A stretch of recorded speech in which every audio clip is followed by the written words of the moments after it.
اسرائیلی forces نے جماعت اسلامی کے سابق سینٹر مشتاق احمد کو رہا کر دیا، جو سموتھ فلوٹیلا کے ساتھ غزہ کے مظلوم عوام تک امداد پہنچانے جا رہے تھے۔ مشتاق احمد کی رہائی کی تصدیق نائب وزیر اعظم اسحاق ڈار نے کی۔ ان کے مطابق مشتاق احمد اب عمان میں پاکستان کے سفارت خانے میں محفوظ اور صحت مند ہے۔ رہائی کے بعد جاری اپنے ویڈیو پیغام میں مشتاق احمد نے بتایا، ہمیں زنجیروں میں جکڑا گیا، پیروں میں بیڑیاں ڈالی گئیں، 3 دن تک کھانے پینے سے محروم رکھا گیا، آنکھوں پر پٹیاں باندھی گئی، لیکن آج ہم آزاد ہیں۔ انہوں نے کہا یہ جدوجہد ختم نہیں ہوئی، ہم دوبارہ جائیں گے اور غزہ کے لیے اپنی آواز بلند کرتے رہیں گے۔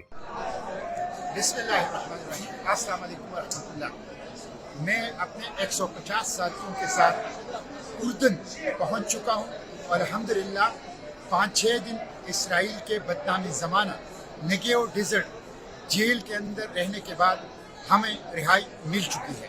اس دوران ہمارے ہاتھوں میں ہتھکڑیاں ڈال کے پیچھے باندھی گئی، ہمارے پاؤں میں بیڑیاں اور زنجیریں ڈالی گئی، ہمارے آنکھوں پر پٹیاں باندھی گئی، ہمارے اوپر کتے چھوڑے گئے، ہمارے اوپر گنز رکھی گئی اور ہمیں بدترین قسم کا ٹارچر کیا گیا۔ ہم نے 3 دن بھوک ہڑتال کی اپنے مطالبات کے لیے۔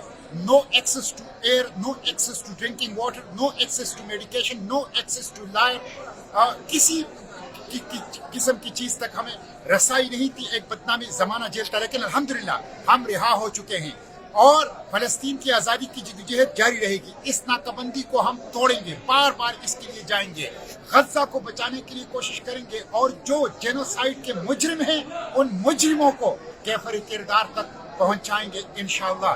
مزاحمت جاری رہے گی، اڈیالہ جیل سے اسرائیلی جیلوں تک فلسطین کی آزادی کی جدوجہد جاری رہے گی اور مزاحمت کی جدوجہد انشاءاللہ جاری رہے گی۔ جلد آؤں گا پاکستان اور پوری تفصیل جو اس فلوٹیلا کی ہے اور اسرائیلی جیلوں کی ہے آپ کو بتاؤں گا، لیکن اپنی اس جدوجہد کو اقصی کی آزادی، فلسطین کی آزادی، غزہ کی آزادی تک جاری رکھیں گے۔ اسرائیل کے خاتمے تک ہماری یہ جدوجہد انشاءاللہ جاری رہے گی۔ پاکستان زندہ باد، فلسطین زندہ باد، پاک فلسطین دوستی پائندہ باد۔